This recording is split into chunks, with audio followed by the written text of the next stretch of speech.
ligado a esas imágenes tan queridas de la arquitectura, que tienen como unas resonancias muy particulares. Pero al margen de digamos, de estos primeros apuntes que, digamos, apelan casi a los sentimientos, si se quiere, la madera es un material que tiene unas condiciones muy particulares. Es un material natural, se reproduce, es el único material prácticamente que se reproduce en la materialidad de la arquitectura.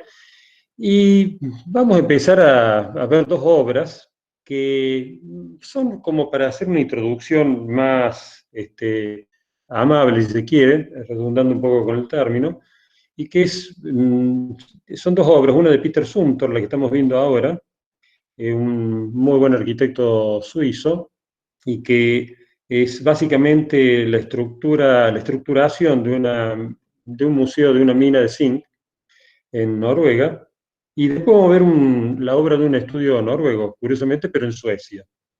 En este caso es una antigua mina de zinc que lo lleva adelante o que lo proyecta Peter Zumthor, un tipo que siempre tiene una sensibilidad particular con el uso de los materiales. Él prácticamente proyecta al mismo tiempo la materialidad que su tipología y la imagen final del edificio. Las imágenes de sus proyectos están siempre fuertemente vinculadas precisamente a la materialidad. Uno ve un proyecto, una obra de Zumthor y rápidamente entiende cómo ha sido construido, no solamente cómo ha sido proyectado.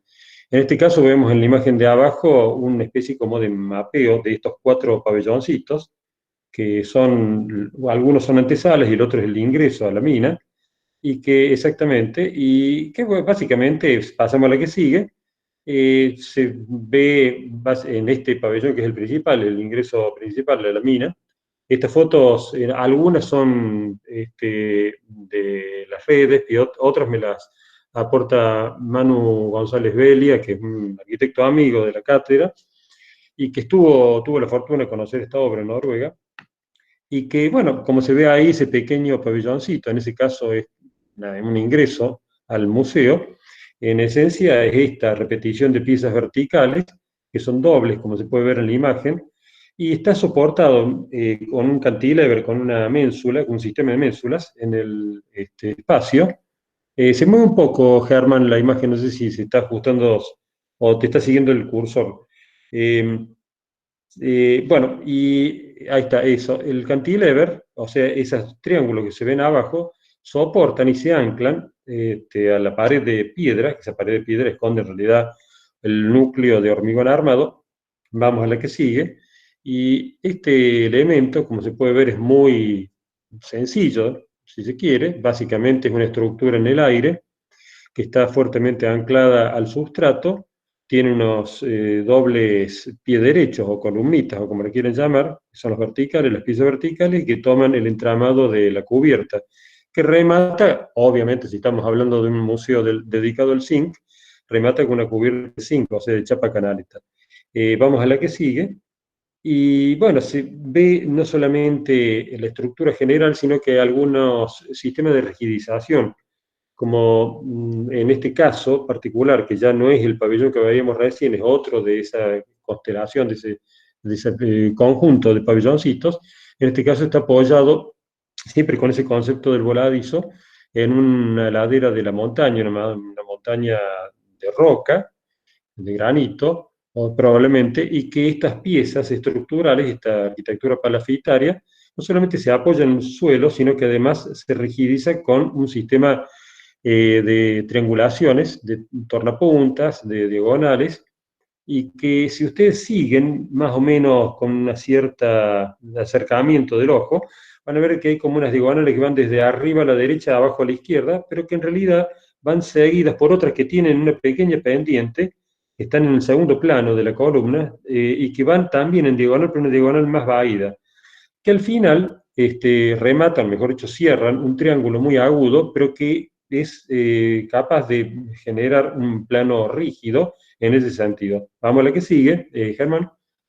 Y entonces vemos cómo, por un lado, en la parte superior de la imagen se ven esos triángulos agudos, no es un triángulo rectángulo, en ningún caso es un ángulo recto, eh, pasan tangencialmente, no son coplanares, pasan al costado, al lado de los pies derechos de las columnitas, y se toman por ese sistema tan sencillo de bulonería. Son arquitecturas que uno diría que se podrían construir en la mente y se podrían construir físicamente en cualquier parte del mundo. No tienen una complejidad técnica excepcional, a condición que se llegue al suelo de esta manera. Ahí sí se nota una complicación, si se quiere, una complejidad mayor, que son estas patas, esos plintos, donde surge esa cruz de acero galvanizado, que vamos a la que sigue, por favor.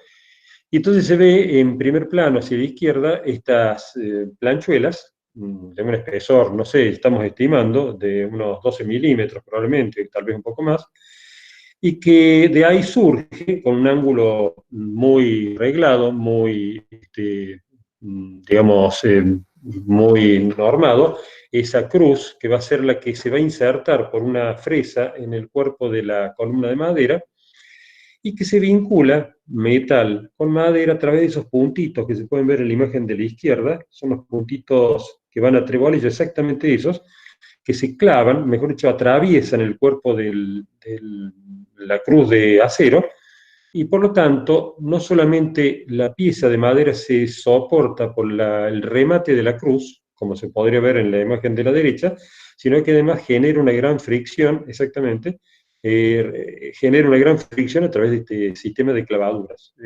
Estos sistemas de múltiples clavados es muy utilizado en la madera. Uno habitualmente piensa que la madera se encuentra una pieza con la otra a través de un solo punto, un clavo, un tornillo, un bulón. Pero las técnicas de múltiple o de multiclavado son habituales en este tipo de tecnologías. Finalmente, esa planchuela que se ve perdón, a la izquierda es una planchuela que está clavada al suelo de la roca y está nivelada con un hormigón expansivo, perdón, con un cemento expansivo, que en realidad su nombre por momentos confunde un poco, un cemento que no se contrae cuando fragua, sino que mantiene sus características dimensionales en el mismo momento que se ha ejecutado. ¿Eso qué quiere decir? Que una vez que se ha sentado y nivelado correctamente el pie de acero, se permite el clavado por esos bulones que se están viendo ahí, esas cabezas, que se meten en el suelo rocoso. Hay unos dispositivos de anclaje adentro, desconocemos si son químicos, o sea, por resinas de epoxi, o son por sistemas de expansión, como podrían ser brocas. No importa, lo importante es saber de que hasta en ese detalle ha sido una obra absolutamente ejecutada por vía seca y básicamente por madera.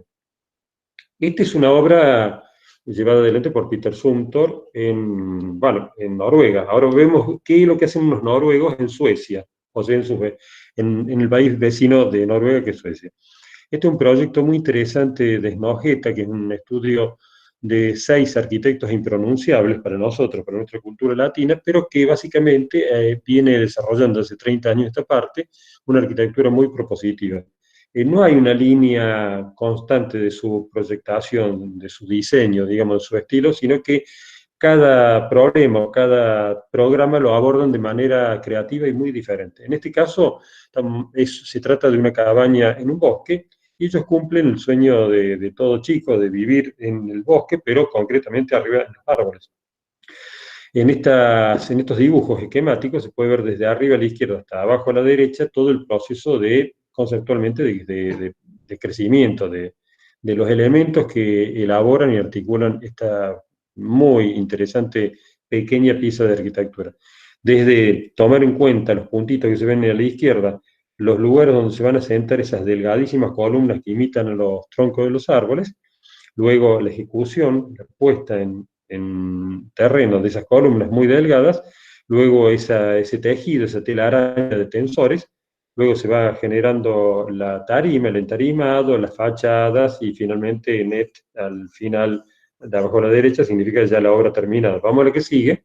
Este esquemita va a obra y se produce y nos genera, da como resultado esta obra tan interesante. Básicamente es como una casa elevada a 10 metros desde el suelo, desde el nivel cero, si se puede hablar de un nivel cero, un terreno bastante inclinado como ese. Y bueno, básicamente es una tarima que está ahí arriba en la imagen de la derecha y que vista desde abajo ellos apelan en un envolvente, ellos le llaman fachada a ese, a ese lateral de la obra.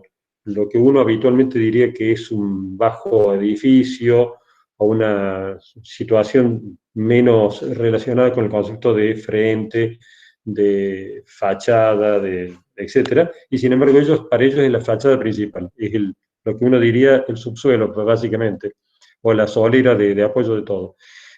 Ha sido resuelta por ese sistema de placas espejadas que abundan o que aumentan, maximizan la presencia de los árboles en la imagen final del edificio. Evidentemente, el fotógrafo se ha ubicado en un punto focal donde coincide la fuga de los árboles con la fuga de las columnas y dando esa situación, mejor dicho, esa sensación un poco especular, ¿no? Vamos a la que sigue. Y esta obra, que si bien tiene estas columnas delgadas, son de acero, básicamente no resistiría en principio con ese nivel de arrastramiento una columna de madera. Ellos apelan a estas estructuras muy delgadas, muy similares a los árboles que rodean ese bosque. Este es un B&B, es un pequeño hotelcito en Suecia, y que esas columnas rematan en la solera fachada. Ellos hablan de un frente, ¿no? Y esa escalera que va subiendo se va tomando del perímetro del peristilo, ese sistema de columnas, y llega finalmente acompañado de un ascensor que está en uno de los laterales.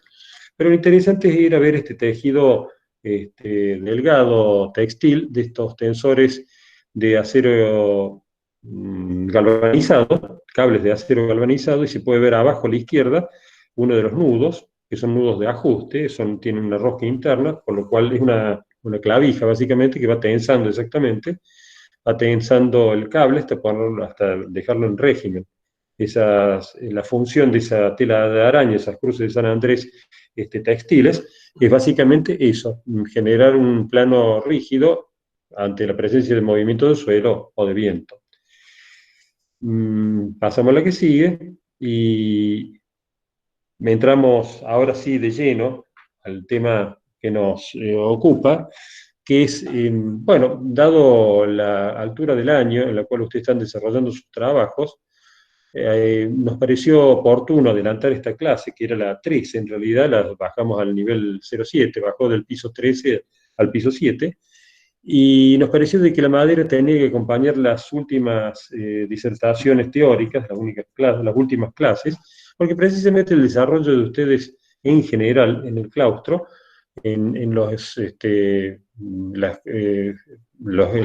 aula virtual, pues están desarrollando trabajos que tienen bastante que ver con los framing, con los entarimados, etc. Y la madera, como ya habíamos adelantado, si bien ustedes ya la han visto en segundo año, de una manera un poco más, si quiere, estandarizada, más balbuceante, de menor escala, es un material que se va incorporando con bastante fuerza en los últimos tiempos, inclusive en esta parte del mundo. Nos va llegando también esa pequeña revolución verde, si se quiere, vamos a la que sigue, y que parte de estas imágenes, la que sigue, es básicamente, exactamente, estas imágenes de catálogo son las que a nosotros alimentan nuestro imaginario cuando pensamos en madera, ¿no? Si pensamos a la izquierda vemos estas típicas cabañas leñeras, a la derecha tal vez un sistema constructivo más afín a la contemporaneidad, un poco más antiguo, ¿no? Son arquitecturas más... No, no, no, volvé de nuevo a la imagen que estábamos viendo recién, segundito nomás.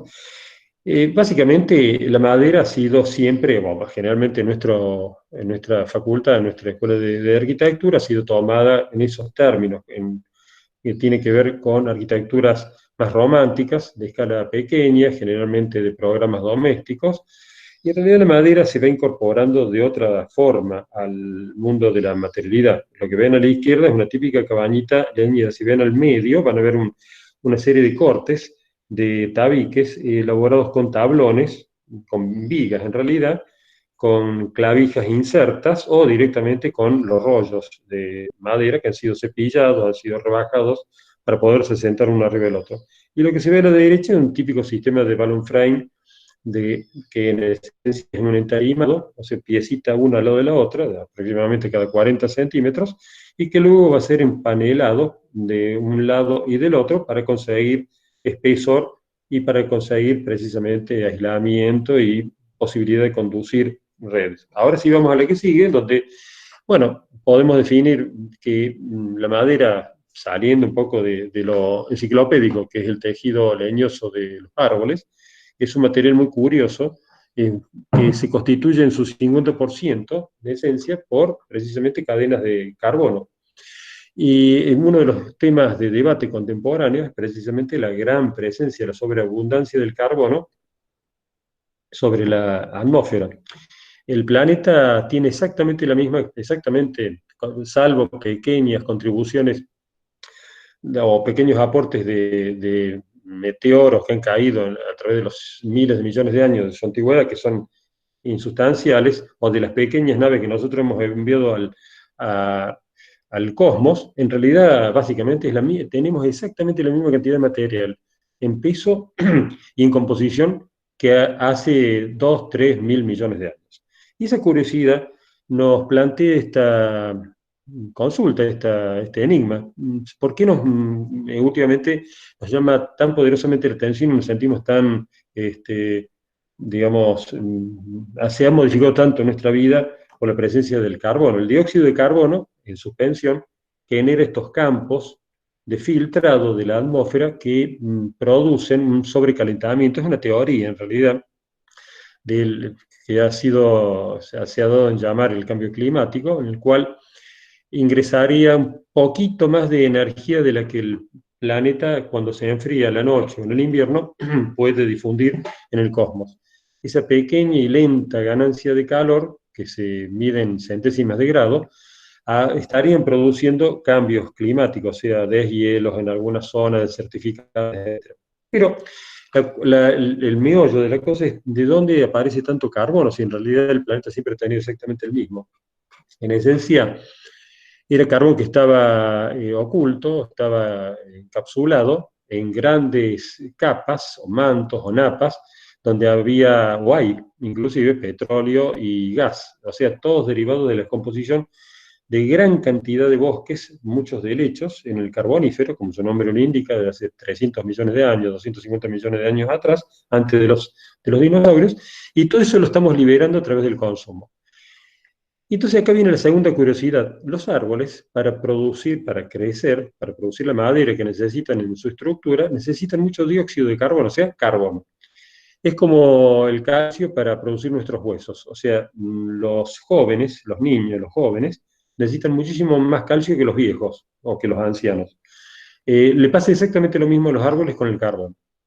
Por lo tanto, ese carbono va a incorporarse al tejido leñoso del árbol y va a ser básicamente un gran cofre conteniendo esa estructura que estaba previamente en suspensión en el aire. Un detalle, en 500 kilos, o sea, un metro cúbico aproximadamente de pino, si lo incineráramos, nos quedaríamos con 250 kilos de carbono. O sea, aproximadamente el 50% del peso de la madera que vemos a diario está constituido precisamente por carbono, por carbono. Y entonces el último detalle de esta poco extensa diapositiva, y es que los bosques de cultivo, precisamente porque apelan a ejemplares jóvenes, que absorben muchísima mayor cantidad de dióxido de carbono en suspensión que los bosques nativos. Y eso es muy interesante tenerlo presente. El paradigma productivo de la Argentina, como de gran parte del mundo, va lentamente descubriendo o desarrollándose para ese lado, o sea, precisamente por la producción de los bosques y de ahí tomar el material que se extrae de la madera o de los árboles, que es la celulosa por un lado y básicamente y la madera por el otro. Vamos a la que sigue, y ahora entrando un poco más en tema, lo que vemos a la izquierda, arriba, es un bosque típico natural, y lo que vemos al centro del renglón superior es un bosque de cultivo.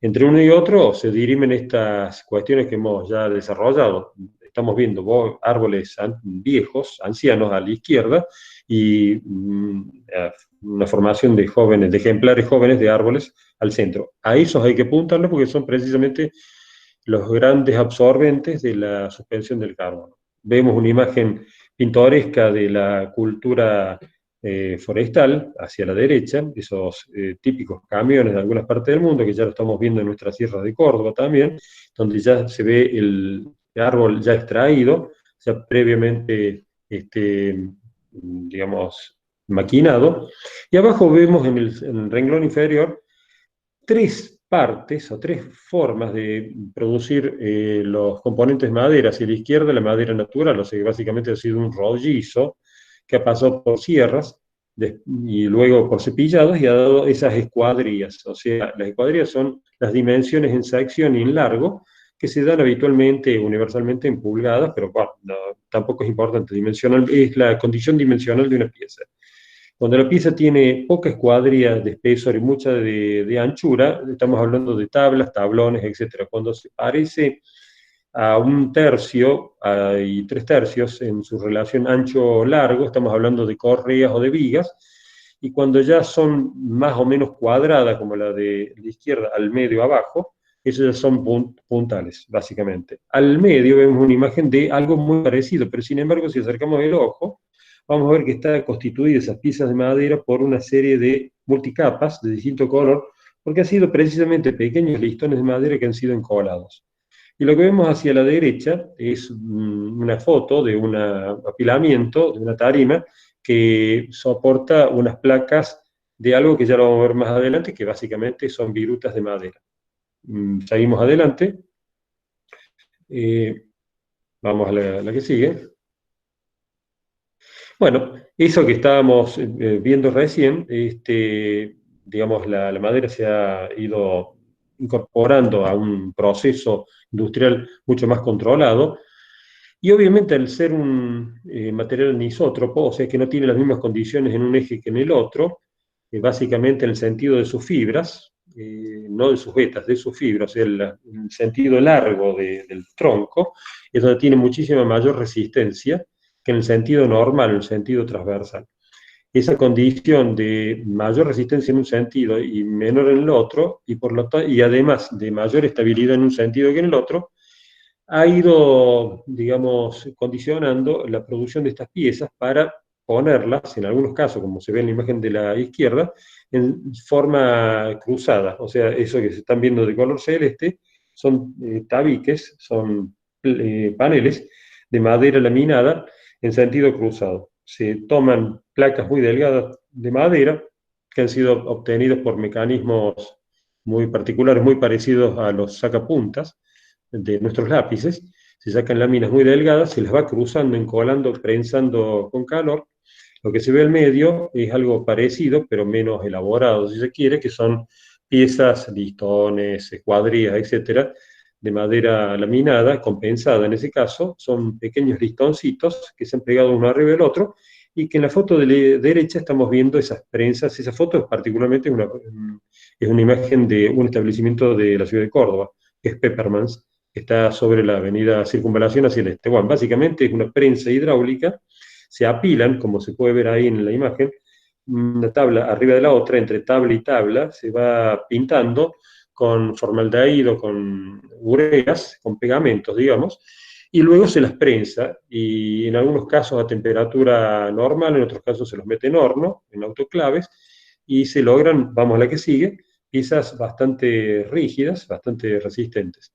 Precisamente porque, por dos condiciones.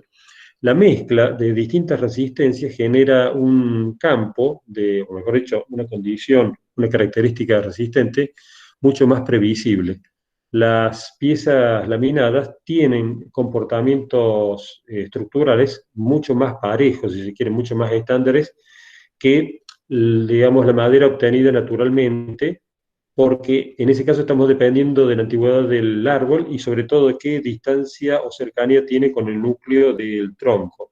En este caso se distribuye todos los componentes, y lo que vemos ahí es básicamente la forma de producir piezas de gran formato, en ese caso, de vigas laminadas, o sea, se pone un listón al lado del otro, previo a haberse puesto con spray o con pincel directamente a mano, pegamentos ureicos, y esas prensas, que ustedes pueden ver que se trata básicamente de un gato horizontal, es un gran establecimiento, lo aprieta, lo configura, tanto en un sentido del eje de la pieza como en el otro. En la imagen de abajo a la derecha pueden ver de que la curvatura va en el sentido, digamos, paralelo a las fibras de la pieza. En cambio, en la superior, en realidad, va deformando los cordones extremos, o tanto el inferior como el superior. Como la que sigue, estas piecitas que ustedes ven en la pantalla, que veían recién, no importa que volvamos, se pueden tocar en su, digamos, en su andarivel, en su registro, directamente de manera normal o con unas pequeñas maquinados o dedos que generan mayor fricción entre una pieza y la otra a fin de producir mayor adherencia. En otros procedimientos de producción de piezas derivadas de la madera, es curiosamente producir virutas, o sea, destruir el tronco, el tejido leñoso del árbol, hasta producir estos pequeños, mm, pequeñas, digamos, cantidades de material muy, muy atomizado, que es la viruta, básicamente, el acerrín, y que luego, con una mezcla de ureas o de cualquier componente que los aglomere, algo muy parecido al proceso del cemento con la arena y la piedra, que es el hormigón, se podría decir que son hormigones básicamente sintéticos, se producen estos tableros. El de abajo a la izquierda es un MDF, por la condición de la viruta que se utiliza, del serrín, de un grano muy pequeño, se va ampliando hacia la derecha hasta llegar abajo a la derecha a un OSB, que son placas que se han ido incorporando en las últimas décadas a la construcción. Antiguamente se las utilizaba en la industria automotriz, en la industria en general como embalaje, y se fue tomando, se fue, digamos, transfiriendo ese tipo de material a la industria de la construcción. Y tienen condiciones muy interesantes, porque al no haberse eh, atomizado tanto la madera, sino que básicamente se le ha establecido o se la ha, digamos, separado con pequeñas piezas, pequeñas porciones, pero no tan pequeñas hasta formar granos, sino que siguen teniendo su condición de pequeñas tablitas. Al ser presionadas y aglomeradas, generan gran capacidad de resistencia laminar, o sea, son placas que tienen una gran resistencia en los dos sentidos del eje de esa placa. Los paneles OSB habitualmente se los utiliza donde hay mayor demanda estructural. En los otros paneles se los utiliza generalmente en ebanistería, en obra blanca, en mueblería, carpintería, etc. Vamos a la que sigue. Y bueno, es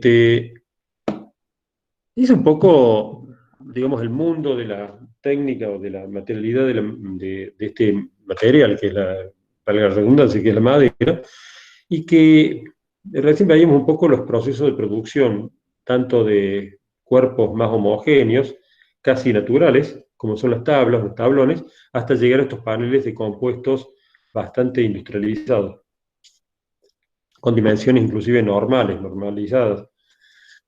4 pies por 8 pies, por ejemplo. El pie inglés tiene más o menos algo parecido, 30,5 centímetros.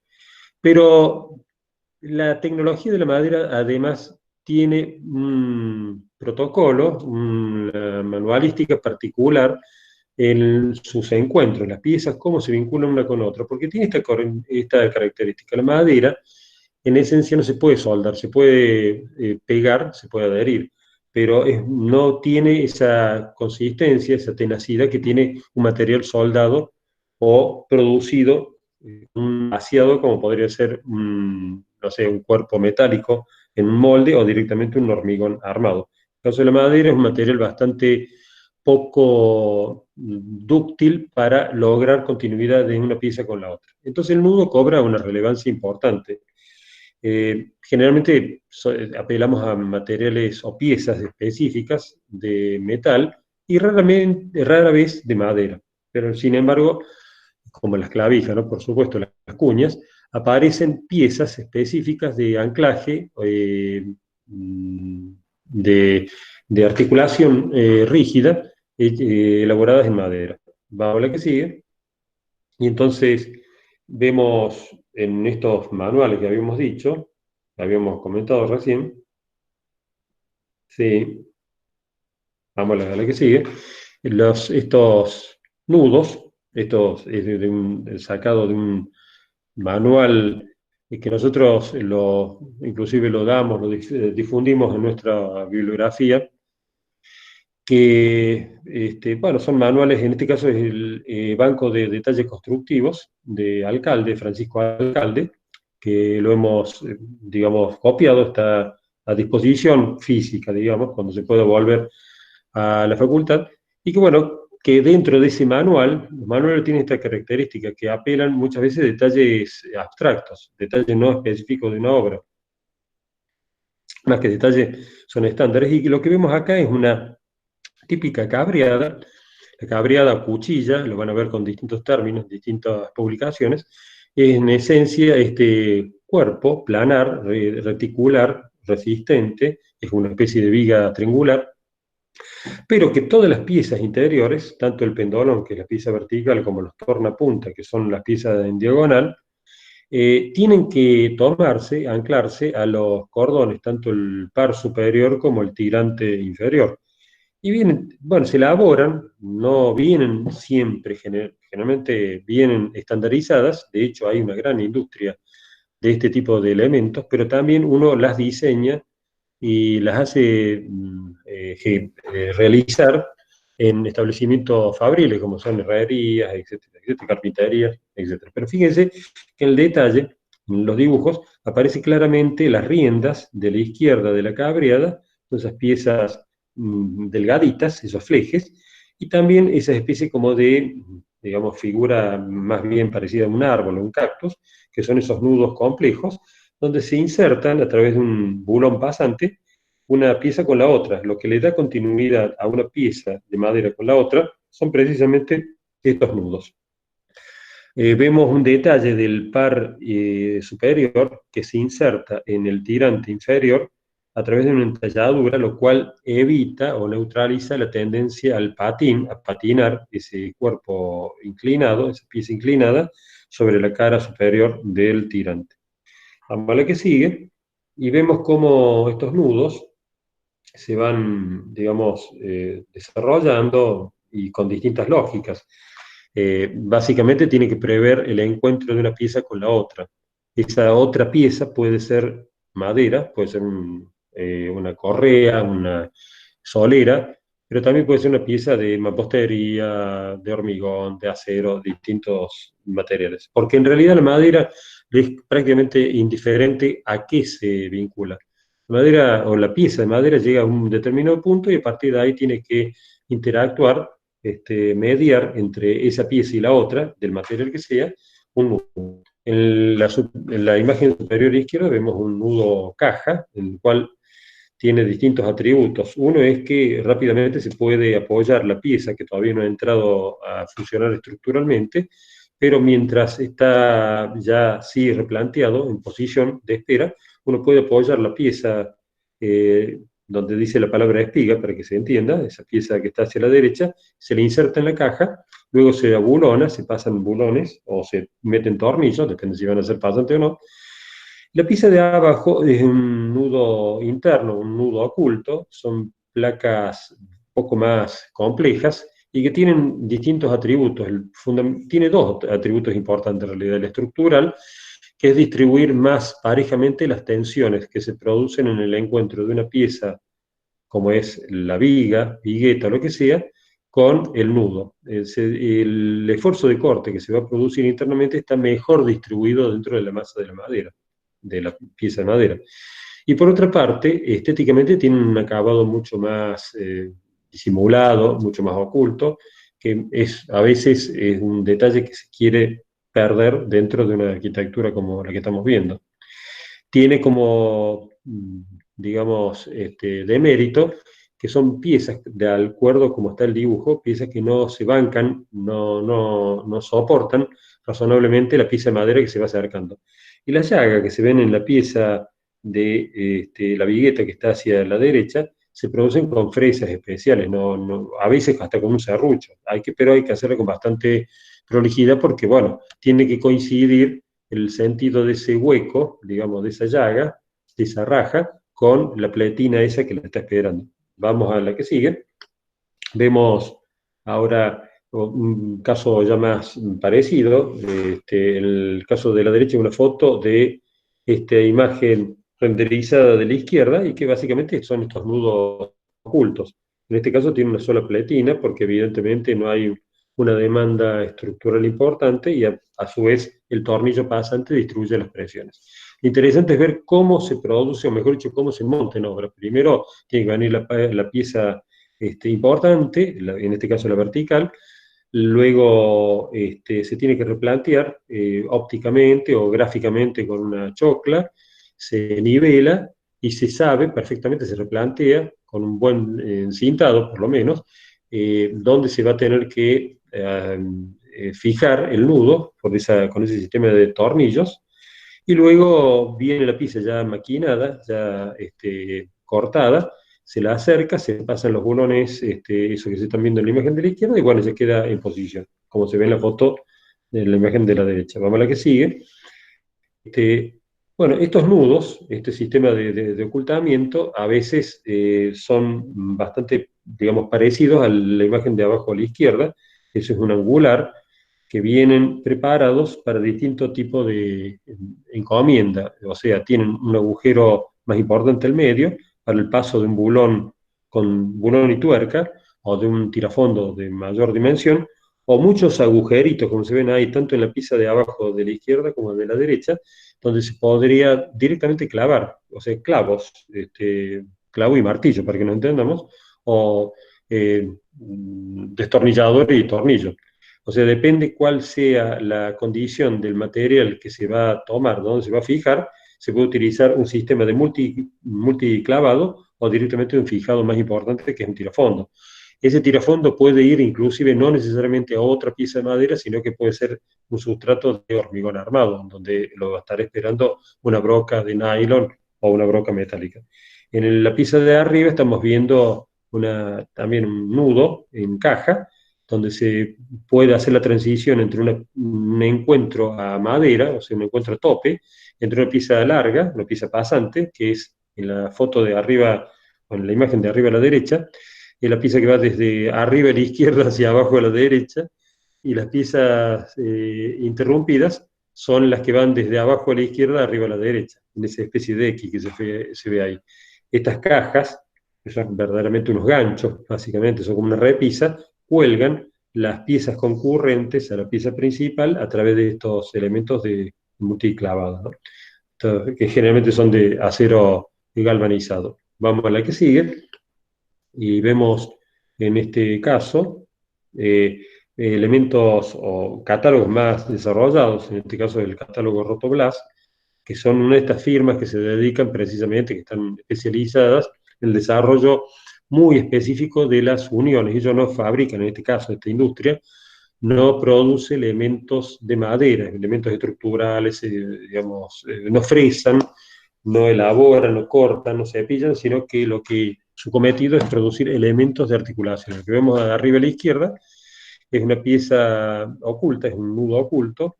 El que se ve a la derecha es básicamente una caja con garra, o sea, se va colgando una pieza eh, contigua a la otra. Lo que vemos abajo a la izquierda es cómo se vincula con un tornillo de gran formato un perfil W a una solera de madera, por ejemplo. Lo que vemos abajo a la derecha son nudos especiales, son los flejes especiales, que ya tienen un peralte especial para que el tornillo de gran formato, que también lo producen las industrias, se inserte en gran parte de la sección de la pieza y en múltiples partes para generar una enorme fricción o anclaje entre un elemento y el otro. En ese caso está pensado para neutralizar, específicamente para neutralizar el esfuerzo de corte o cizallamiento. Vamos a la que sigue. Y vemos un caso, digamos, concreto, donde se ha apelado, se ha empleado este tipo de nudos. Esta es una obra de Bollins y Whiskey Jackson en Estados Unidos. Es una casa de gran formato y donde está recuadrado en blanco, tanto en el superior como en el inferior, están los nudos ocultos, que lo vemos en la imagen siguiente, y que con nuestra interpretación de la derecha, y que uno ve la imagen de la izquierda, muchas veces se puede haber enfrentado a construcciones de este tipo sin comprender acabadamente por cómo es que se vincula una pieza con la otra. Por ejemplo, la columna con la viga y esa viga con un par de vigas superiores o de cordones, o como se le quiere llamar, solera, depende cuál sea la función. Y esos bulones que se ven ahí son pasantes, se los puede entender con esta interpretación gráfica que tenemos a la derecha. Siempre son importantes estas interpretaciones que ustedes pueden hacer. Estos son dibujos nuestros, porque nos ayudan a comprender rápidamente cómo, o bastante acabadamente, cómo se ha producido algo. En este caso, el encuentro de una pieza vertical con una horizontal. Como vemos en la interpretación de la derecha, hay un nudo específico para la parte del plinto, del capitel de la columna, que es un nudo de dos planchuelas paralelas que se cortan en un plinto, en una planchuela normal, que es la que va a tener a su cargo tomar la carga de la viga y distribuirla en la sección completa de la pieza de madera que es la columna. En la imagen de abajo, en la inferior, se ve algo parecido, pero simplemente que la continuidad hacia abajo ya no es una doble planchuela, sino que es directamente una plinto, un nudo tomado en el moldeado de la solera de hormigón. Se está tomado mediante esos ganchos que se ven ahí abajo en el dibujo. Y la viga, finalmente la pasante en el otro sentido, se toma del el cordón superior de la viga mediante este fresado y esta inserción del tirafondo al, digamos, al núcleo de la viga, dejándola, ustedes pueden ver en la imagen de la izquierda, una sumatoria de pequeñas vigas que van concurriendo a una viga más importante, en sentido horizontal de la imagen, y esas vigas se toman en la cara superior mediante esta fresa y este tirafondo que se ha insertado ahí. Vamos a la que sigue. Bueno, esta es una manera de entender, una forma de entender las vinculaciones, las articulaciones, y que parecen, dentro de la industria, de este tipo de piezas especiales, generalmente metálicas, otros tipos, diferentes tipos de anclajes. Vemos clavas, como las que están abajo en la imagen inferior, que son esta especie de coronas dentadas. Están los angulares, que son esos flejes en forma de L, digamos, en la imagen de arriba a la izquierda, y los anclajes, que son la imagen del medio, que es una especie de horqueta, que en esencia es una caja, una U, que tiene soldado una varilla central que se va a insertar dentro de una pieza de hormigón, generando una transición entre la futura pieza de madera, se llámese viga o lo que sea, y la pieza de hormigón, que probablemente sea una viga de remate, portamuros, o sea, directamente una solera de hormigón. Vamos a la que sigue. Bueno, muchas veces la continuidad que se ve en la izquierda, con esos elementos que probablemente hayan sido elaborados artesanalmente en un taller, en una carpintería, que son esos nudos en forma de espiga, tienen bastante desarrollo para permitir un múltiple cargado, en ese caso un múltiple atornillado. En otros casos, las piezas de madera tienen largos que dependen de dos condiciones, básicamente, el largo del árbol, que los árboles de cultivo, los bosques de cultivo, aproximadamente los 15 metros de altura del ejemplar, son cortados, 15, 20 metros, a los 15, depende de la zona, de la región, a los 15 años de antigüedad, se los corta y tienen aproximadamente entre 15 y 20 metros de largo, de altura. Por lo tanto, ese es un largo que es una gran condición. Y por otra parte, los árboles cada vez son más jóvenes, o sea, de hecho, la mayoría son ejemplares de cultivo, y por lo tanto las escuadrillas son muy cortas. Y además las leyes de tránsito inhiben el tránsito precisamente de elementos muy grandes como sería un semirremolque, un camión, un bitren, etc. Entonces, el largo de las piezas de madera tiene esa penalización, que es un largo no superior a los 12 metros, inclusive contraindicado precisamente porque la madera, al ser un material cadavérico, tiene una torsión diferida, o sea, se va lentamente deformando, y con lo cual es directamente proporcional al largo de la pieza.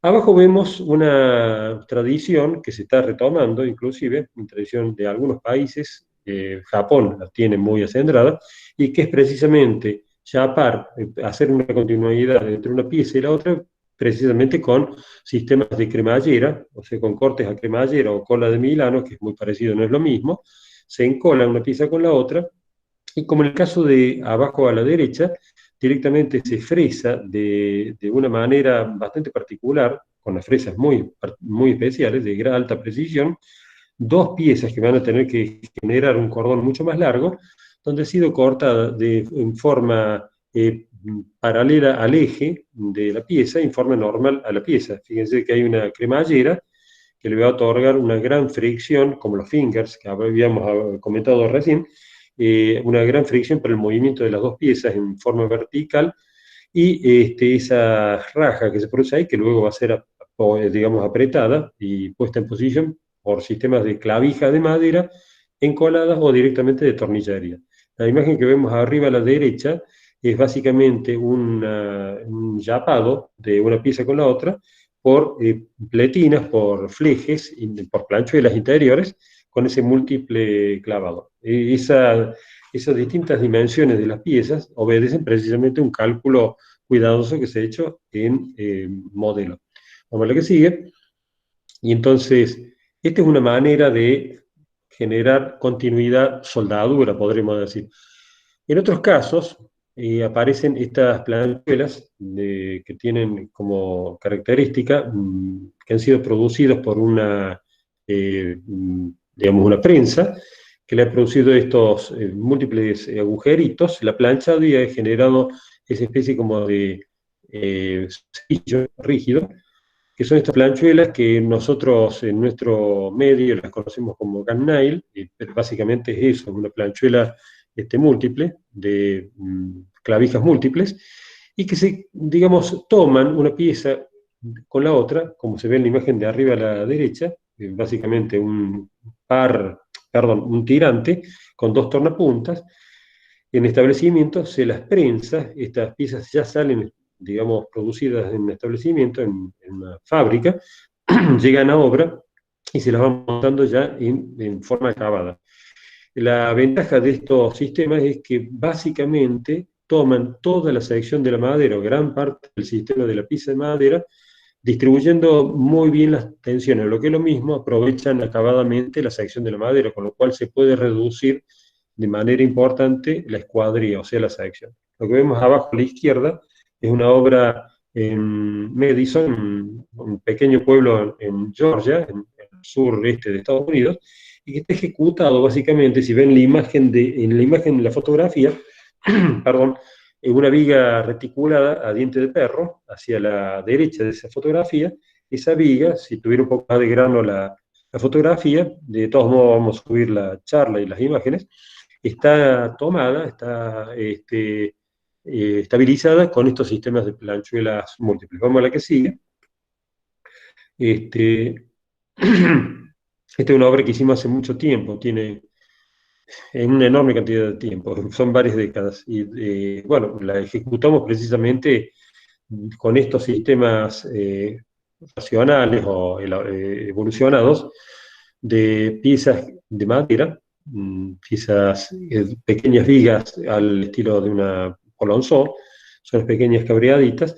Y nosotros en ese caso particular, la imagen de arriba a la derecha, se trataba de una casa de gran formato, y nosotros queríamos ejecutar unas naves muy largas, que de hecho se hicieron con la imagen que está abajo a la derecha, que es el detalle dibujado. En esa época ni siquiera existía el AutoCAD, para que ustedes se ubiquen, o sea, había que dibujar todo, es una sección hecha a lápiz, y se ve ahí el detalle inclusive de la teja colonial, como está sentada, la llegada del canal, de la canaleta de borde, son muros de 40 centímetros de espesor, y en la imagen de la izquierda, ese cuerpito que va uniendo una crujía con la otra, una nave con la otra, es como un dinosaurio, digamos, con la espalda de un dinosaurio, es una cáscara rotada, y lo logramos a través de esta pieza que se ve ahí a la izquierda. Toda la obra está ejecutada con estos sistemas de anclaje, no, de articulación entre una pieza y la otra mediante estos sistemas evolucionados de planchuelas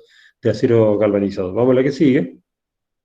Ya vamos a ver un ejemplo en Vermont de este tipo de desarrollos.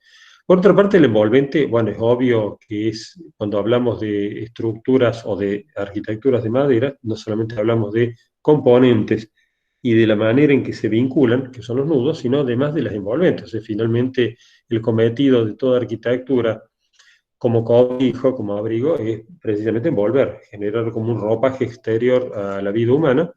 Y todos los envolventes básicamente son un cruce de piezas que van de piezas de mayor sección, más distanciadas, a piezas de menor sección, más cercanas, y finalmente hasta configurar un plano continuo, que será o no de madera. Vamos a la que sigue. Estos paneles, ejecutados de distinta manera, eh, bueno, pueden ser desde, digamos, definidos por sistemas bastante artesanales y de pieza por pieza, casi como si de un mapuesto estuviéramos hablando. En este caso vemos una obra absolutamente contemporánea, pero que retoma estas tradiciones del tingladillo, de la madera tinglada o solapada, en este caso una pequeña capilla en Finlandia, que está hecha con pequeñas piezas de ciprés alquitranado, vamos a la que sigue, y que en esencia es lo que vemos en esta interpretación. Bueno, sí, acá se ve en la sección, se ve en el corte de la derecha, estas piecitas que se van solapando, como están clavadas, fíjense qué curioso que la sección de cada una de esas tejuelas es diferente, o sea, tiene un entallamiento hacia la puntita que se mete adentro. Ahí se ve la sección abajo a la izquierda de cómo es este cuerpo con una piel exterior de ese tinglado e interior mucho más aguzada de un entablonado y al medio un pleno perdido. Y vamos a la interpretación, que en esencia es esto que vemos ahora, hecho en lápiz, y que básicamente es eso, el solape de una pieza arriba de la otra, en este caso las tejuelas, lo que para el agua básicamente son piezas de madera. No es común utilizar la madera directamente a la intemperie, si bien se apelan o se utilizan técnicas bastante, en algunos casos tradicionales.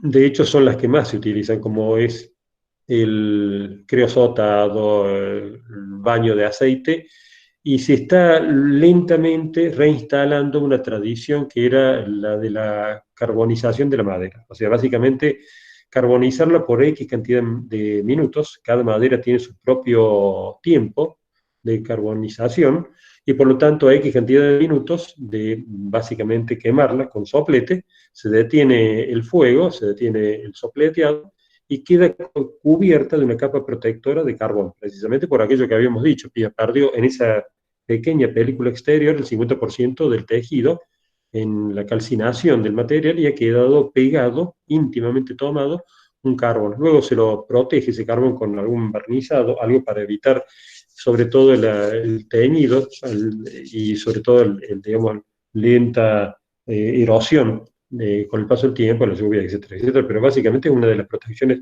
típicas de la madera. Vamos a la que sigue. Esta es una obra, si se quiere, de tono tradicional. Acá vemos otra que es más evolucionada, si se quiere, apelando, utilizando materiales o piezas más largas. En este caso son tablas y tablitas o listones. Son 3 dúplex construidos en el sur de nuestro país por el estudio Gabo, y que su envolvente es un entablonado vertical de tabla y junquillo tapa junta, tabla, junquillo tapa junta, y que ha sido protegido con una pintura exterior. Vamos a la que sigue y vemos un poco cómo se construyen estos paneles, que son bastante más complejos de lo que parece ser este carrozado de madera que se ve en la imagen de abajo a la derecha.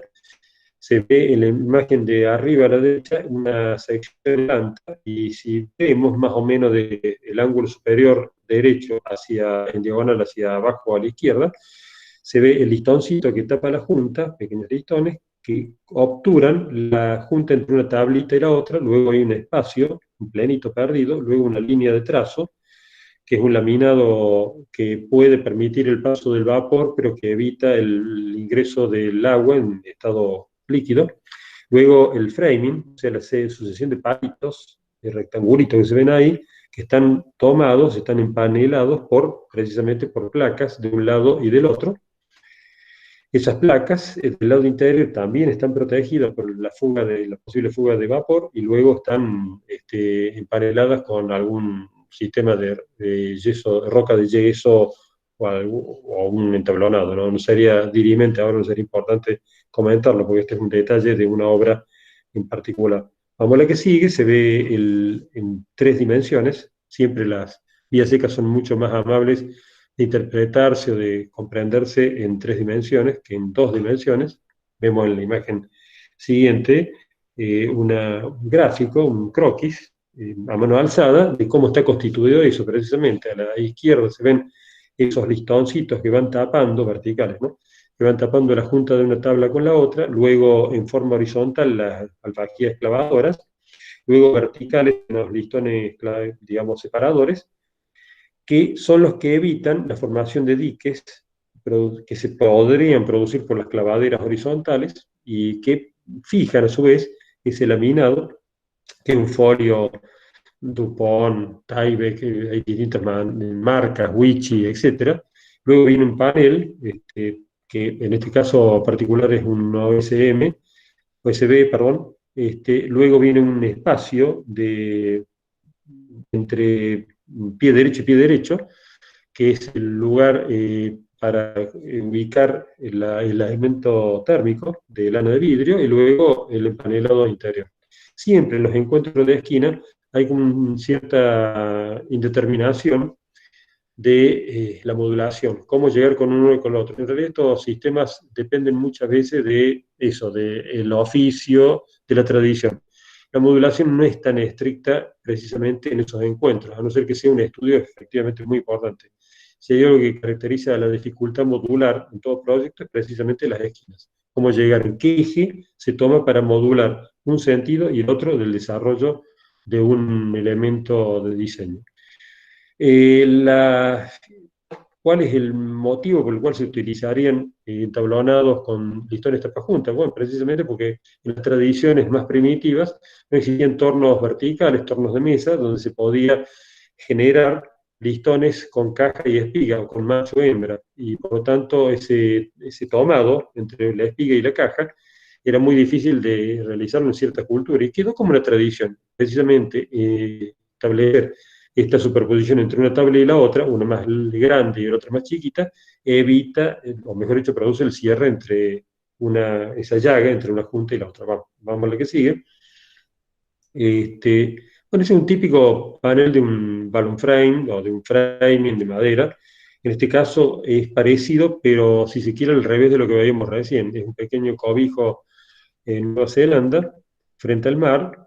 Es casi una tienda de campaña, pero hecha de madera. La imagen de la izquierda nos está mostrando un sistema de entarimado que funciona como una especie de envigado aporticado, una sucesión, una sumatoria de piezas horizontales que van a soportarse por esta especie de tarima vertical, esta cubetera, este enmarcado, y que lo vemos en un detalle más, que es básicamente una sucesión de capas, como todo framing, básicamente. Si bien vamos a ver hacia el final de esta charla, vamos a la que sigue, si bien vamos a ver al final de esta charla piezas o placas de madera maciza. Acá estamos viendo un detalle más cercano del envolvente que ha dejado exprofeso la junta abierta entre una tabla y la otra. Y si vemos la que sigue, que es nuestra interpretación de cómo se construyó este pequeño cobijo, básicamente ahora desde adentro hacia afuera se ve primero el casetonado de los pies derechos verticales, que son esas tablas que están muy cercanas una de la otra, aproximadamente unos 35 o 40 centímetros, pongámosle. Luego esas piezas horizontales, que son esas consolas, esas repisitas, que generan una resistencia importante en el sentido horizontal, pero que básicamente la placa que toma a todo esa retícula, le va a dar finalmente la resistencia en diagonal que produce, digamos, la deformación que puede reproducir el viento o un sismo.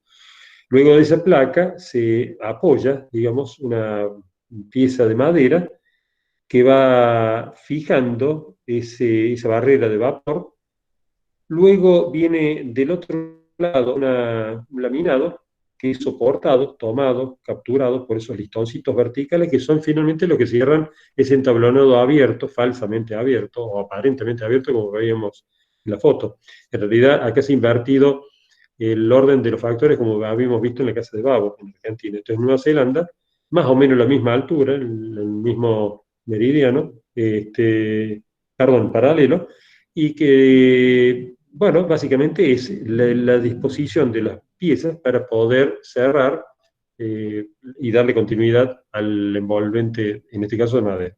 Vamos a la que sigue, y entonces vemos acá otro framing, un poco más, si se quiere, complejo y mixto. Esta es una casa en Stuttgart, una ciudad del oeste alemán, muy cercana a Francia, y esto es una casa de usos mixtos, en realidad es un garage de Unimog, que están ahí abajo, un garage triple, de un personaje que se dedica a rescatar Unimog, que son estos chips alemanes, y que arriba tiene su pequeño departamento, casi monoambiente, y que bueno, lo que se ve abajo, esa especie de faldón, de falda, es un envolvente de policarbonato translúcido, lo que se ve arriba es básicamente una chapa prepintada. Vamos a la interpretación gráfica y vemos cómo están más o menos dispuestas las piezas. En el corte de la izquierda se ve dimensionalmente controlados, digamos, estos elementos tan espesos que son los paneles, las envolventes de madera.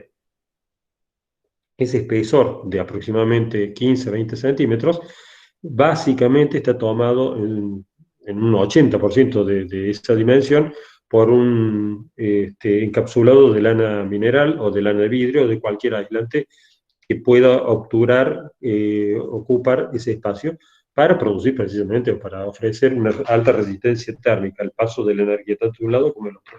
En ese caso, en Stuttgart estamos hablando seguramente de preocupaciones de la fuga del calor por sobre la ganancia del calor, aunque Alemania les puede llegar a dar algunas sorpresas. En la imagen de la derecha, arriba, vemos una interpretación gráfica de cómo es la viga de Intel o la viga arquitrabe, esa pieza gordita, que es un laminado que está soportada por esas columnas de madera, y luego aparecen a partir de esa viga de borde una sucesión de piecitas más pequeñas, que son esos parantes o pie derechos, que van a tener como a su cargo la resistencia del peso del techo y digamos, el apoyo de las placas que van a ir cerrando todo el espacio. Luego se cierra del lado exterior por una chapa canaleta, y esa chapa canaleta se encuentra con una babeta allá abajo, que está soportada a su vez por una solerita. Ustedes después, si son un poco curiosos, van a ir viendo cómo es el detalle, pero básicamente esa babetita de zinc que está ahí abajo, donde se llega a la chapa canaleta vertical, evita o conduce las aguas que se han mandado, se han filtrado en ese pleno, y la expulsa nuevamente al exterior. Este concepto alveolar de las envolventes de madera se pueden ver ya en sistemas como en la imagen de abajo a la derecha, de paneles alveolares, precisamente para entrepisos.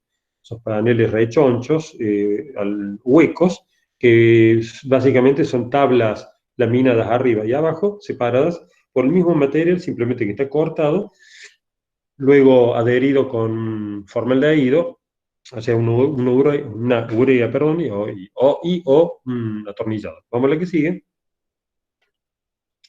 Ya nos vamos acercando a algunas obras más desarrolladas. Este es un proyecto de una fachada entablonada de un estudio que tiene un número, un signo, una cifra en realidad, larguísima y de difícil memoria, pero que básicamente en Finlandia propone este proyecto que están viendo ahí en el centro de la foto superior o en la imagen, el render inferior, y que son estos cuerpos envueltos en madera, básicamente en entablonados. Vemos la interpretación gráfica siguiente, y que en esencia es un entablonado vertical, en este caso sí es machembrado, que pueden ver la espiga y la caja, por vecindad se van, digamos, sellando uno con el otro, se va colocando primero el que está más a la izquierda, luego el de más a la derecha, etcétera, etcétera. Se clavan, atornillan sobre ese listón clavador horizontal, el cual se ha fijado previamente a estos parentes que pueden ser U o C, o pueden ser Z. En realidad el dibujo fue una interpretación, pero generalmente se utilizan más perfiles en forma de una Z, por una facilidad obvia del clavado, precisamente ese perfil sobre el sustrato, en este caso un sustrato de hormigón armado. Finlandia está en una zona que se mueve, el suelo se mueve a veces y requiere de una cierta resistencia de los planos. Finalmente, de la parte interior, la terminación puede ser un yeso, un mortero de yeso, digamos, o algo por el estilo. En el medio, en el espesor, aparece un aislante que puede ser una placa de poliestireno rígido, clavada, con fissure, con unas arandelas especiales, o puede ser una lana de vidrio. Tiene que estar fijado de alguna manera para no generar un desplazamiento hacia el interior, hacia el plano inferior. Vamos a la que sigue.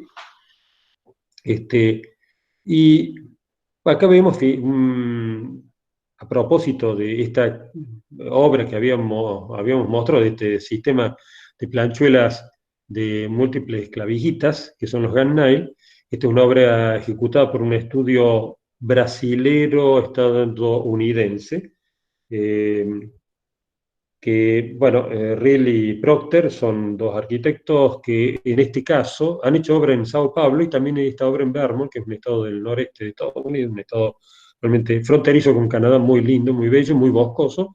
Y ellos hacen esta casa con un balloon frame, que básicamente son esos paneles que están viendo ahí, son empanelados con OSB, y luego las cabriadas, que rematan todo el edificio, son estas cabriadas elaboradas en establecimientos. Ya vienen ejecutadas desde el establecimiento, hay que transportarlas en camión, por lo tanto tienen que tener una altura determinada y no se pueden apilar más de X cantidad y por supuesto una luz determinada, que pareciera ser por la altura del operario que el pendolón, o sea, la pieza vertical más alta de esas cabriadas, tiene no más de 2,20 metros, pongámosle. Ese pleno que va a quedar perdido entre el cielo raso, tomado de esa sucesión de pequeñas cabriaditas muy delgadas, que están aproximadamente 40, 50 centímetros, no mucho más de eso, una de la otra, y que se ven en los nudos, ven como unos rectangulitos, esas son precisamente las planchuelas de muchas clavijas que han sido fijadas a través de una presión hecha por una prensa hidráulica, y luego se las ejecuta, se las clava por esa solera donde está pisando el operario precisamente. Una curiosidad, muchas veces en el primer mundo nosotros tenemos el concepto de que utilizan casco en las obras y arneses, y lo que estamos viendo ahí es que el operario por lo menos casco, ¿no? O sea, digo, porque muchas veces tenemos como una especie de cierto complejo de inferioridad. En este caso estamos viendo en el núcleo de parte del primer mundo, gente que está en esa situación de un cierto riesgo, y bueno, que está ahí tomado por posiblemente un arnés que tampoco se lo ve. Vamos a la que sigue, Germán. Se ve la imagen de la obra en proceso, que es como una especie de castillo de naipes. Eh, en esencia son placas que han venido elaboradas ya desde establecimientos, ya nos vamos alejando, vamos a la que sigue, ¿no? Nos vamos alejando de las cabriadas que vemos arriba en la imagen y vemos acá cómo llegan a obra estas placas de gran formato. Son placas alveolares, o sea que son una sucesión de palitos verticales, que son los pies derechos, que han sido empanelados de un lado y del otro, lo cual ya les da una tenacidad importante para el transporte, y por otra parte ya vienen con en el interior tomado, ocupado por el aislante térmico. Ahí estamos viendo en la imagen de arriba a la derecha cómo el operario va guiando el momento en que se van a encontrar uno con otro antes de poner piezas especiales, que son nudos metálicos, vinculando una pieza con la otra, que vaya tomando rigidez. La imagen de abajo a la izquierda ve la obra ya terminada con una cubierta de chapa de zinc con junta alzada. Vamos a la que sigue. Creo que se ve una imagen de la obra terminada.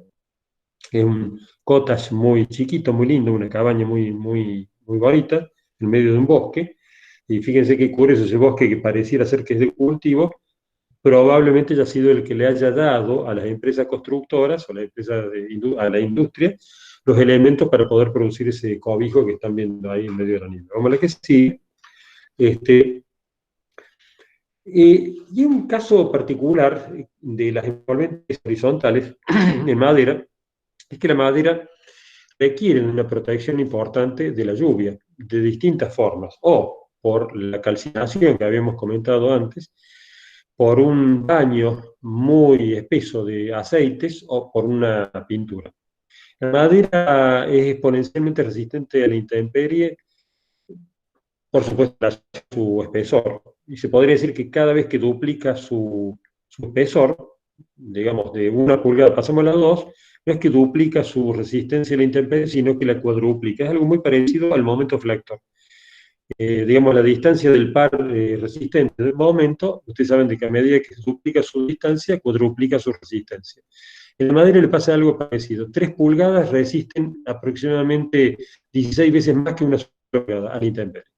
Hay obras ejecutadas en la ciudad de Córdoba en 40 años de intemperie y que están todavía en buen estado, como son las escaleras a la intemperie, insisto, con unos escalones de 10 centímetros, o sea, de 4 pulgadas de espesor de algarrobo, que está en la Galería Precedo, un edificio, uno de los primeros malls comerciales, el mall comercial del Cerro de las Rosas, y, por ejemplo, huelgan las palmas, los corrientes del ferrocarril, que están hechos en una madera muy dura, de colorado generalmente, y están enterrados sobre un barato, con lo cual le dan más resistencia, todavía especiales de 12 centímetros de espesor, 15 centímetros de espesor, por más o menos 40 centímetros, con lo cual tiene una resistencia importante por la condición de la madera y por su propio. En este caso, este proyecto que veíamos en la foto anterior,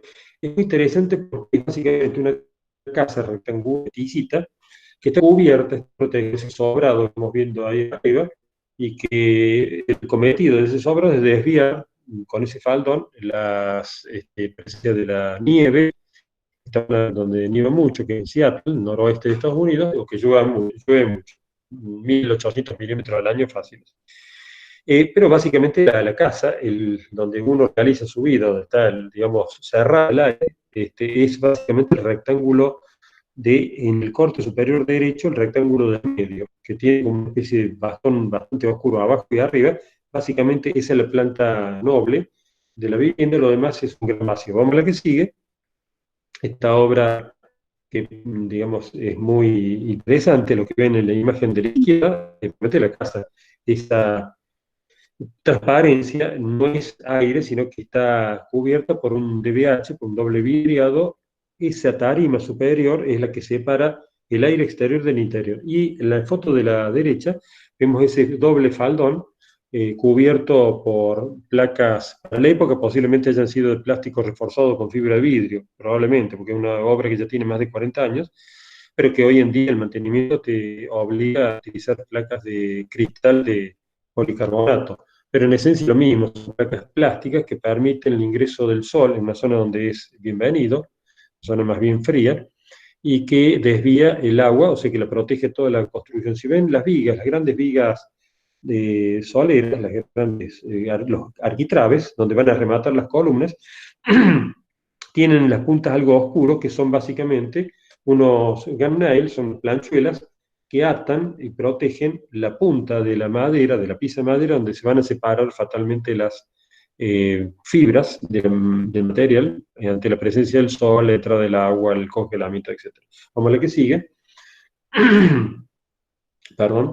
Esta es una obra que la vamos a pasar un poco más rápido, pero básicamente es también un frame que tiene un doble envolvente interior y exterior. Vamos a la que sigue. Es un cobijo en Chile. Ahí está la interpretación gráfica. Es, de esencia, es un sistema de doble envolvente, el interior y el exterior, y en el pleno central aparece un envolvente, mejor dicho, una protección térmica de fardos de pasto. Arriba hay una cubierta verde, que está soportada por esta especie de cabriadones gordos, casi que es una viga inclinada, no lo es, curiosamente, y que, bueno, que desvía el agua por pendiente. Es una vieja, digamos, una clásica cubierta verde de espesor, y que, bueno, desvía el agua del sustrato, de la napa, y va al desagüe, ¿no es cierto?, rebosadero. Vamos a la que sigue. Bueno, acá vemos un poco lo que ya habíamos adelantado, paneles alveolares, que ya vienen elaborados con aislamiento térmico interior, y que en algunos casos, como en la foto superior derecha, vemos una nariz que nos va a permitir ubicarla rápidamente en posición en la obra, luego será atornillada o clavada, fijada por algún nudo, por algún tornillo de gran formato, y se va estableciendo ese plano horizontal que en ese caso daría la impresión que puede llegar a ser un entrepiso de un edificio. Vamos a la que sigue. Como estamos viendo, la madera es mucho más complejo, un mundo mucho más rico de lo que pareciera ser esas primeras imágenes que habíamos mostrado de las cabañitas románticas de rollizos, muy afines a la filmografía, sobre todo de alguna parte del mundo. Y en este caso volvemos nuevamente a la obra de Babo, vemos el entrepiso, curiosamente, de estos dúplex, que están ejecutados básicamente en este croquis de mano alzada por una sucesión, un envigadito de viguetas, de pequeñas piezas de madera, luego una placa superior, posiblemente de MDF, perdón, de OSB, luego un film protector, se ha colocado serpentín de polietileno de alta densidad, donde va a distribuir el calor, son pisos radiantes. Luego viene todo eso se galvaniza por la presencia de una pieza de aglomerante, una mezcla de concreto, luego se nivela con una carpeta y luego se pega, se adhiere un entablonado como el que estamos viendo ahí ese piso de entablonado de parquet sobre pegamento fenólico. Todo dicho, vamos a la que sigue. Como vamos viendo, la mixtura es parte de todo este mundo bueno, que se constituye lo que uno genéricamente dice tecnología de la madera. Si bien tiene, como ya habíamos adelantado, una gran capacidad de la madera, una gran capacidad estructural, o sea, mecánica, resiste muy bien las cargas en sentido axial, o sea, en sentido de las fibras, tanto en tensión como en compresión, y es altamente performativa, tiene una performance increíble, si comparamos con su peso, tiene habitualmente un peso específico de 500 a 1000 kilos por metro cúbico, o sea que estamos hablando de que generalmente son materiales que flotan en el agua, inclusive. Hay pocas maderas que son más pesadas que el agua, y resisten igual o más que el hormigón. El tema de la madera es efectivamente el cierto descontrol industrial que ha tenido, se lo producido en la naturaleza.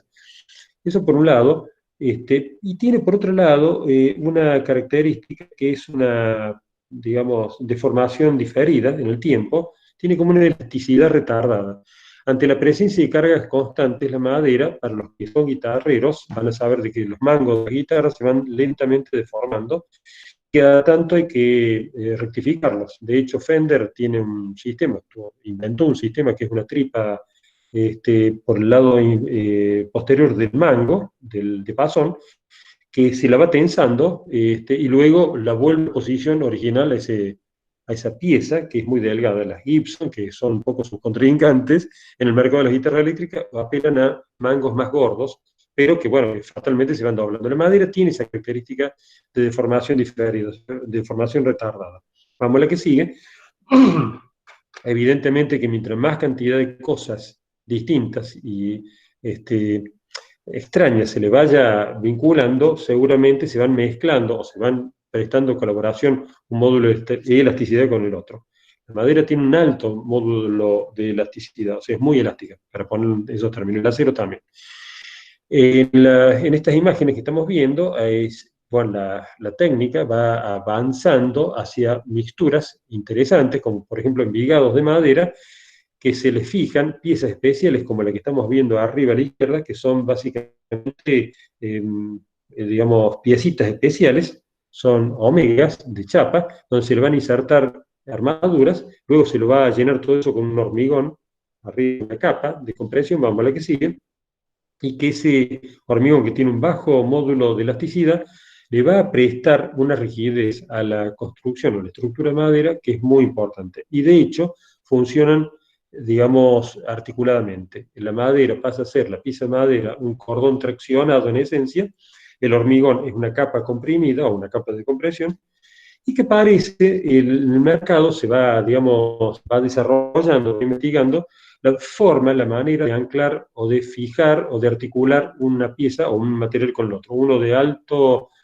valor, mejor dicho, de alta resistencia como la madera, pero de gran módulo de elasticidad, y el otro de gran resistencia, pero de bajo módulo de elasticidad. Por lo tanto, en este caso, el hormigón, como vemos en la imagen de arriba a la izquierda, tiene el cometido de no solamente tomar a su cargo la compresión de todo el conjunto, como una losa nervurada, podríamos decirlo, sino que a su vez estabiliza la formación futura de la viga que estamos viendo ahí abajo. La tornillería específica es como la que estamos viendo hacia la derecha. Hemos tomado el catálogo Rotoblas, pero hay infinidad de catálogos en el cual los tornillos tienen un gran desarrollo longitudinal, y como vemos en la foto de la mixtura, se clavan en ese caso en forma diagonal para aumentar aún más el fijado, el anclado, el anclaje entre la armadura, el hormigón y la pieza de madera. Vamos a la que sigue. Nosotros hemos venido ensayando en distintas obras. La foto que se ve acá, las dos fotos, es el momento que se empieza a ejecutar en la imagen izquierda esta mixtura de viga de madera, de pino en este caso, maciza, fleje de eucalipto, ya están pintados, luego ladrillos, luego tirafondos de gran formato. Y si vemos la foto de la derecha, vemos que hay tirafondos que están más metidos dentro del espesor de ese deck, y otros que están en posición. Más allá, digamos, de la foto, más hacia el fondo, se ve un taladro, y también, creo adivinar, porque acá ya ni siquiera lo veo, un cricket, donde se va a ir ajustando el tirafondo hasta llegar más o menos a aparecer unos 4 o 5 centímetros sobre el plano superior del ladrillo. Vamos a la que sigue. Y entonces, en este caso de una hipermixtura, digamos, estamos mezclando madera con ladrillo, con hormigón.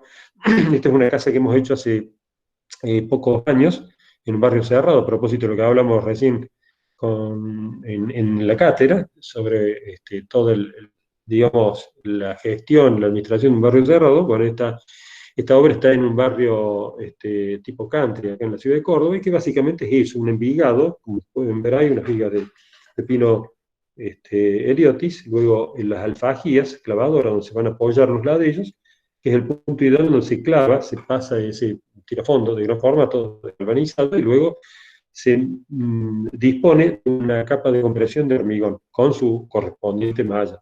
Si ven el detalle, luego ustedes lo verán en su se pueden ver los tirafondos que se están metiendo en el corazón de la viga, atraviesan el cuerpo de la alfajía y se meten dentro del cuerpo del plano de la losa de compresión. Vamos a la que sigue, y vamos lentamente acercándonos al final. Esta es una imagen de la casa esta cuando se estaba ejecutando. Y teóricamente iba a ser todo pintado de blanco. Finalmente a mis clientes les gustó cómo quedaba el ladrillo visto, para este dolor mío, digamos. Pero bueno, quedó ellos quedaron muy contentos, porque la idea era hacer precisamente todo pintado de blanco. Eh, Estas mixturas, este comportamiento estructural de la madera, sobre todo en las piezas horizontales, que tienen que ser, vamos a decir nomás, que tienen que vencer digamos, el momento flector por un lado y tener protección por el otro, en esencia. Bueno, mm, dan como resultado investigaciones, colaboraciones de la industria, como son de alma metálica y de cordones, tanto el superior como el inferior, en madera. Con lo cual, se aminora, tiene su motivo, digamos, su razón de ser. En este caso, estas vigas, de un cierto gran formato, digamos, que son mixtas, en realidad lo que están haciendo es precisamente disminuir la deformación diferida que tiene la madera. Ese alma de esa doble T, en esencia, vincula el cordón superior con el inferior, con un material que tiene muchísimo más rigidez, la deformación diferida, como es el metal, o sea, la chapa, en este caso, que está estado grecada. Si fuera plana, podría ser más deformable. Vamos a la que sigue. Bueno, y ahora sí ya entramos a arquitecturas de mayor formato. Esta es una institución dedicada al estudio de la madera. Vendría a ser la Cámara de la Madera, la Cámara Argentina de la Madera, en este caso sería la Cámara Finlandesa de la Madera, es un edificio ya de gran formato, y me interesaba mostrarles una parte de la estructura en la próxima imagen, en el cual el salón de usos múltiples, el hall, el gran hall de referencia, está coronado, está sostenido por unas grandes piezas diagonales que configuran una especie de W de planos rígidos por triangulación. Vamos a la que sigue nomás. Y que parten, ahí está, desde un tronco común, que es ese nudo complejo, que es una especie de pedestal cuadrangular, donde salen cada uno de estos cuatro haces, porque en realidad no son columnas, son haces de columnas, que tienen ese ensanchamiento al medio para disminuir los momentos producidos por el pandeo, no por la flexión. En realidad, la flexión axial, esos separadores metálicos los dejan en posiciones de especie como de pieza bastante elegante, concurren ese nudo, vamos a la que sigue, y ese nudo que es metálico está separado del suelo, del piso. Si se ve en la imagen de la derecha, el plinto donde se soportan estos cuatro haces, está separado para precisamente por ahí abajo poder ajustar una pieza metálica, un tirafondo, de un pequeño formato que puede llegar a, obviamente tiene que entrar dentro de ese pequeño vacío, de ese plenito que se forma. En la imagen de la izquierda se puede ver más o menos, se puede acercar un poco, no, no digo nosotros, ustedes lo pueden acercar en sus domicilios, el detalle de cómo ese plinto soporta la concurrencia de las piezas inclinadas, diagonales, y cómo se insertan desde abajo para arriba esos tornillos, esos tirafondos de gran formato, que han sido ajustados en obra mediante un cricket. Eso finalmente concurre a una pieza, a un cabezal, y si se ve en donde está el número 4, esa es la base de esa especie de piecito, de pilarcito o de pilotín, como se quiera llamar.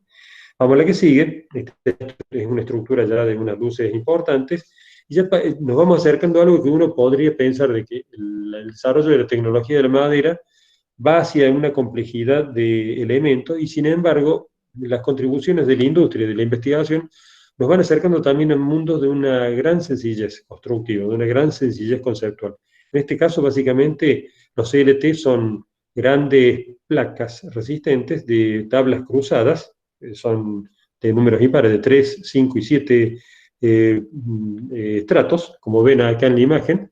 En la placa de la izquierda tiene tanto la de la izquierda como la de la derecha, ahora veo bien, tiene un poco de pixelamiento mi imagen, por ahí me pongo, tiene tres capas, y que en esencia son placas conformadas por tablas cruzadas, en un sentido y en el otro, lo cual le da una altísima resistencia. De maderas bastante livianas, pero con esta configuración que ha sido elaborada en establecimientos de formatos de 2, 3 metros de ancho por 10 a 15 metros de largo, depende de la industria, KLH, Ixlan, Dolomiti, por dar dos marcas. Te podemos ver el glosario al final. Básicamente son estas placas rígidas, como si tuvieran muros de mampuesto, muros de hormigón, y que se vinculan, si ustedes ven, por esos pequeños, se vinculan unas con otras con esos angulares. Vamos a la que sigue. En esencia es construir un castillo de naipes. Este es un edificio, en su momento fue el edificio más alto del mundo, ahora ya ha sido superado por otros edificios de construcción, de estructura de madera. Se ve en el esquema del abajo a la derecha, en amarillo, un encuentro de una placa normal a la fachada con dos placas paralelas a la fachada. Luego hay un aislamiento entre la doble placa de fachada, luego la placa externa. Si ustedes se fijan, estamos siempre viendo que estamos en presencia de paneles de números impares de tablas. En este caso son 3, podrían ser de 5 o podrían ser de 7. Inclusive las tablas no necesariamente tienen el mismo peso, algunas veces tienen 3/4 pulgadas, en otro caso tienen 2 pulgadas de peso. Vamos a la que sigue.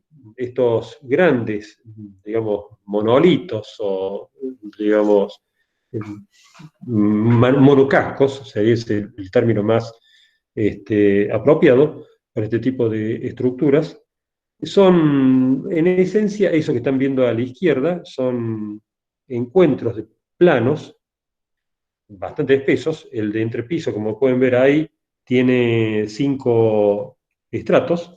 El de las placas verticales tiene 3 estratos, pero en esencia se vinculan, se articulan a través de esos angulares que se ven como dibujo, como SketchUp en la izquierda, y como realidad en el edificio construido en la derecha. Las imágenes de la derecha son del edificio en Londres, que habíamos visto el comienzo. Como la que sigue, y bueno, estas son imágenes de este edificio. En este caso se ha utilizado el estándar KLH, que es una firma austríaca, pero podría haber sido otra marca. Hay un sinnúmero de fábricas que se dedican a hacer estos paneles macizos de madera de gran resistencia. Vamos a la que sigue.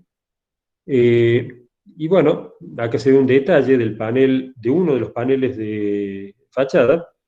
Se ve que en este caso son 5 estratos. Se ve en el corte, se produce por fresado, o sea, no se colocan las tablas dejando el hueco, sino que se producen paneles macizos. Luego con una fresa de banco se va cortando el hueco. Ese panel que ha quedado, ese marquito, esa pequeña carpeta, también se lo recicla para hacer otro tipo de cosas, sino finalmente va a un picadero para poder, se lo venden después a las fábricas de OSB, etcétera, etcétera. Aquí estamos viendo el edificio ya construido, desnudo, le faltan los revestimientos interiores y exteriores, muchas veces tienen pisos radiantes, o sea que tienen mixtura, tienen una capa bastante espesa de hormigón alivianado, y luego viene un concreto, y en el medio puede venir un serpentín de piso radiante, y ven esos puntitos, esos cuadraditos oscuros que son los nudos angulares que vinculan una pieza con la otra. Es un poco más complejo lo que estamos viendo, pero para que ustedes ya tengan una idea de qué se trata, porque además hay cintas amortiguadoras, hay flejes especiales, etc. Un catálogo bastante amplio, perdón. Vamos a la que sigue, Germán, ya vamos acercándonos al final de esta extensa charla con ustedes. Ese es parte del catálogo, en este caso, de KLH.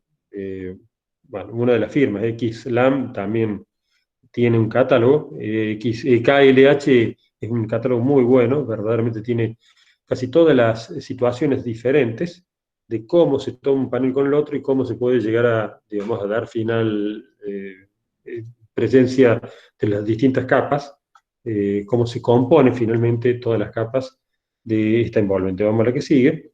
Estos son típicos catálogos estandarizados.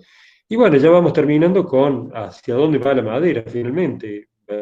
Comienzo los pequeños pabelloncitos de Peter Zumthor en Noruega, y vemos ahora la aparición en proyecto, en carpeta, y en algunos casos concretos, de edificios de gran formato, de gran altura, como este rascacielos de 150 metros aproximadamente de altura en Chicago, y que se está ejecutando, que en esencia son básicamente son dos crujías, dos placas rectangulares con un vacío central que tiene el cometido de generar un gran pleno vertical, espacial, y que a su vez es el elemento de unión entre una pieza y la otra, otorgándole una gran resistencia lateral a una ciudad signada por fuertes vientos, sobre todo en época de invierno. Vamos a la que sigue.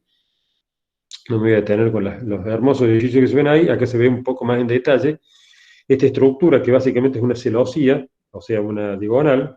Son pequeñas piezas en diagonal que van constituyendo un tejido.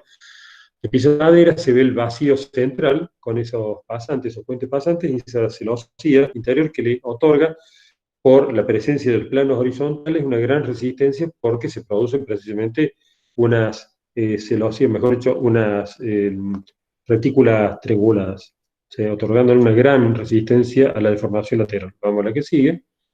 Ustedes seguramente se estarán preguntando si la madera es apropiada para el incendio, porque en realidad uno está viendo que en los edificios de altura siempre hay una gran preocupación con los incendios. En realidad la madera es más noble frente a la presencia del fuego que el acero. El acero entra en influencia con bastante facilidad, influencia de deformación, digamos, plástica, y la madera no, la madera mantiene su módulo de resistencia, no se varía mayormente por mucho calor, sino que simplemente se va carbonizando, perdón.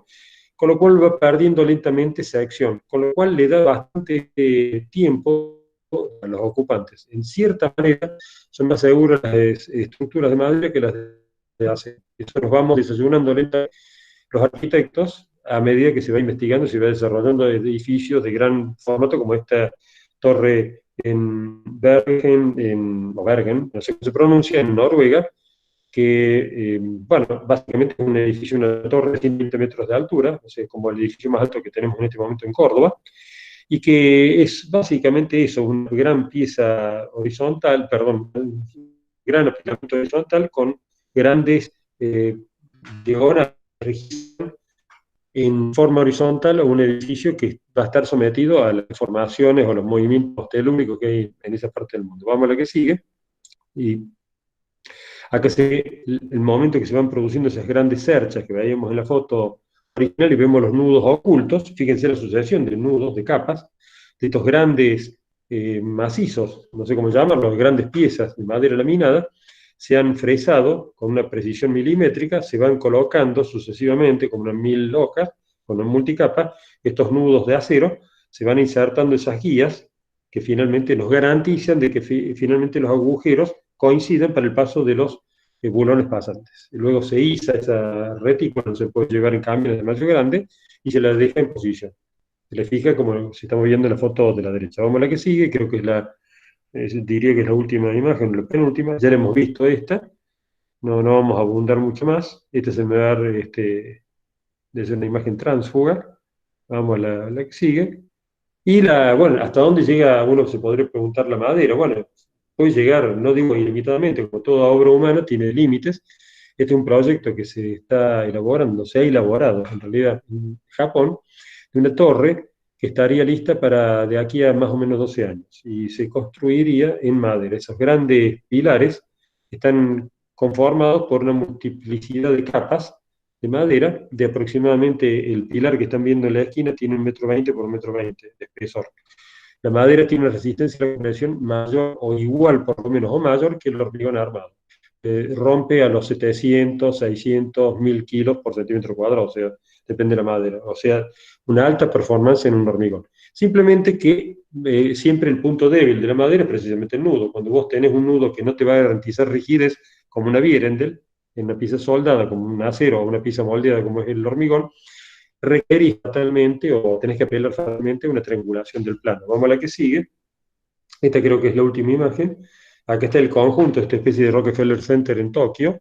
Y bueno, que la torre central llega a una cota de 300 metros sobre la planta baja, para que ustedes tengan una idea de la altura de ese rascacielos. Todo ese conjunto que se está viendo ahí, esas distintas torres, estarán elaboradas en piezas, en sistemas de madera. Eh, Termino con un glosario, que es para poder entender a veces de qué estamos hablando. Arriba vemos marcas registradas, KLH, Rotoblas, Xlam, Dolomiti, ahí tienen los links para poderlo seguir. Y abajo, qué significan algunas siglas, algunos nombres que parecieran ser que son como conocidos por todos, pero sin embargo, ustedes, bueno, están en la mitad de la carrera y seguramente no los han sentido nombrar o muy pocas veces. CLT, Gunnail, OSB, Balloon Frame, Platform Frame, y vamos a la última imagen donde precisamente estos términos, muchas veces este, de la lingüística inglesa o alemana o francesa, porque son los países donde primeramente se ha desarrollado estas técnicas. Vamos a la bibliografía de referencia, como siempre los dos textos de referencia, de consulta, son los dos que están viendo a la izquierda, el de Andrea Desplaces, el de Ramón Araujo. Revista Materia, la número 2, está específicamente dedicada al framing liviano, la tectónica 11 y 13 a las tecnologías de madera, y bueno, luego una serie de publicaciones en las cuales rescato estructuras, que es la de abajo a la derecha, es una publicación llevada adelante por Estructuras 2, que es nuestra compañera, digamos, de viaje en el tercer nivel de la carrera, y que lleva adelante una publicación verdaderamente muy interesante y muy ponderable, y que, bueno, en este caso, en ese número, que es la versatilidad de la madera, se llama, precisamente tiene unos textos muy interesantes para introducirlos ustedes en este mundo, en este campo de, digamos, de muchísima calidad, de final incierto, de final abierto, porque es un material que todos los días nos está sorprendiendo. Bueno, nos despedimos, soy Alberto Paulina, titular de Construcciones 2B, y bueno, les agradezco la presencia.